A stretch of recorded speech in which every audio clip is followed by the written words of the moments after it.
पतझड़ मौसम लंघ गया माही, आया फगन ते शाखां फुटियां,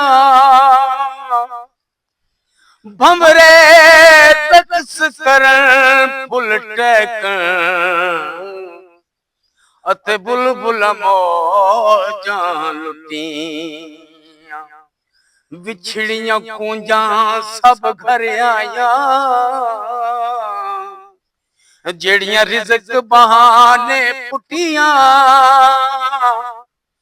सरदार मुसाफिर सब घर आ गए, ओ तेन कौन देंदा छुट्टियां।